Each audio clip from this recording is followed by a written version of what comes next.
Hello po mga ka-viewers, welcome back to my channel. Meron lang po tayong tatalakayin isang mahalagang topic na pwedeng bigyan natin ng punto de vista.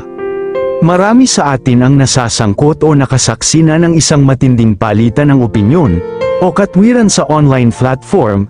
Minsan, maayos ang simula, palitan ng kuro-kuro, paghahain ng loika, at pagkaklaro sa mga ideya, pero pagdating sa dulo, may mga taong bigla na lang napipikon, hindi na makasagot sa bawat punto. Kaya ang balik ay personal na, at magsasalita, tanga ka, wala kang bayag, o iba pang panlalait. Pero bakit ganito ang nagiging takbo? Dahil ba masama silang tao, o may mas malalim na dahilan? Kapag ang isang tao ay nasukol na sa katwiran, ibig sabihin, wala na siyang lohikal na sagot o paninindigan sa kanyang panig, ang ego niya ang nasasaktan, at natural sa tao ang protektahan ang kanyang sarili, kahit sa paraang hindi makatwiran, kaya imbes na sumagot ng patas, magre-resort siya sa insulto o paninira. Isa itong defense mechanism, paraan ng pag-iwas sa kahihiyan. Hindi lahat ay naturuang maghimay ng argumento, sa eskwelahan man o sa lipunan, lalong-lalo na sa social media, na hindi palaging nabibigyang halaga ang critical thinking o ang lohikal na pagsusuri ng mga ideya. Kaya kapag naharap sa matinong argumento, ang iba ay hindi marunong tumanggap o umamin ng pagkakamali, napipikon kasi hindi nila alam kung paano sasagutin, kaya ang pinakamadaling paraan nila ay aatakihin kanila sa pambalahura at panlalait, aatakihin nila ang individual, hindi ang ideya.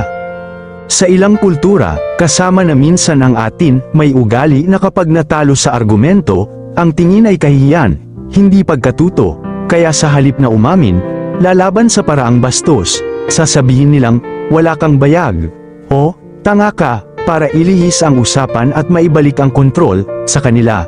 Kaya kung ikaw ay natamaan sa katwirang ito, magbago ka na, nang sa ganon ay hindi ka maturing ng certified bastos. Minsan, kahit tama ang argumento, kung ito ay tumatama sa paniniwala o emosyon ng isang tao, magiging masakit. Halimbawa, kung pinaniniwalaan niya ang isang maling paniniwala sa mahabang panahon, at may isang taong nagpaliwanag kung bakit mali ito, hindi madaling tanggapin.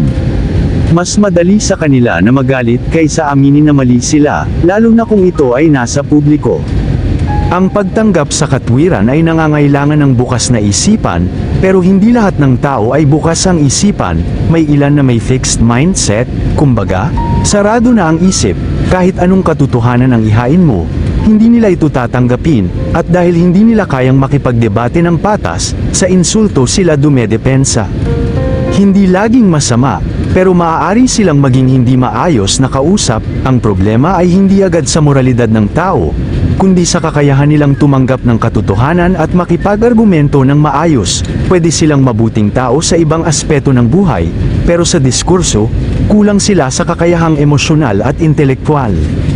Kaya sa susunod na makakita tayo ng ganitong ugali, huwag agad pumatol, baka hindi nila kailangan ng sagot, baka kailangan nila ng kaunting pag-unawa, o panahon para magmuni-muni, pero para sa atin na gustong itaguyod ang katotohanan, mahalagang manatiling kalmado, mapagkumbaba, at makatwiran, kasi sa huli, hindi insulto ang panalo, kundi ang tamang pag-iisip.